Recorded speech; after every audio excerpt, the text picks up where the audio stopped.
Green പീസും ഉരുളക്കിഴങ്ങും കൊണ്ടൊരു കറി ഉണ്ടാക്കിയാലോ? അതിനായിട്ട് നേരത്തെ വെള്ളത്തിലിട്ട് വെച്ച ഗ്രീൻ പീസ് 2 വിസിലടുപ്പിച്ച് മാറ്റി വയ്ക്കാം.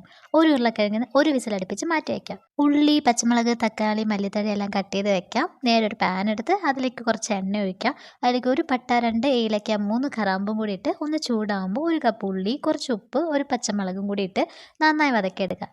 വതകുമ്പോഴേക്കും തേങ്ങയും പെരുംജീരകവും കുറച്ച് വെള്ളവും കൂടെ ചേർത്ത് നല്ല രീതിയിൽ പേസ്റ്റ് ആക്കി എടുക്കാം കേട്ടോ. ആ സമയത്ത് 1 സ്പൂൺ ഇഞ്ചി വെളുത്തുള്ളി പേസ്റ്റ് ചേർത്ത് പൊടികളായ മല്ലിപ്പൊടി, മഞ്ഞൾപ്പൊടി, അതേപോലെ ഗരം മസാല, പിന്നെ കുറച്ച് കുരുമുളക് പൊടിയും കൂടി ചേർത്ത് നന്നായി വതക്കി മിക്സ് ചെയ്തെടുക്കാം കേട്ടോ. പൊടിയുടെ പച്ചമണം മാറിക്കഴിഞ്ഞാൽ നേരെ ഒരു തക്കാളി ഇട്ട് ജ്യൂസി ആക്കിയ ശേഷം അതിലേക്ക് പട്ടാണിയും ഉരുളക്കിഴങ്ങും ചേർത്ത് 1 കപ്പ് വെള്ളവും കൂടെ ചേർത്ത് നന്നായി തിളപ്പിച്ചെടുക്കണം. തിളച്ചയിലേക്ക് തേങ്ങാരപ്പ് ചേർത്ത് അതേപോലെ തന്നെ കുറച്ച് മല്ലിത്തഴയും കൂടെ ചേർത്ത് കറി ഓഫ് ചെയ്യാവുന്നതാണ്. താളിക്കാനായിട്ട് പാനിലേക്ക് എണ്ണ, കടുക്, കറിവേപ്പില, അതേപോലെ തന്നെ കുറച്ച് വെളുത്തുള്ളിയും ചേർത്ത് മിക്സ് ചെയ്ത് കറിയിലേക്ക് ഇടാം കേട്ടോ. ടേസ്റ്റി ആയിട്ടുള്ള ഗ്രീൻ പീസ് കറി റെഡി. സോ ഇഷ്ടമായാൽ ലൈക്ക് ചെയ്യണേ, ഷെയർ ചെയ്യണേ. ബൈ.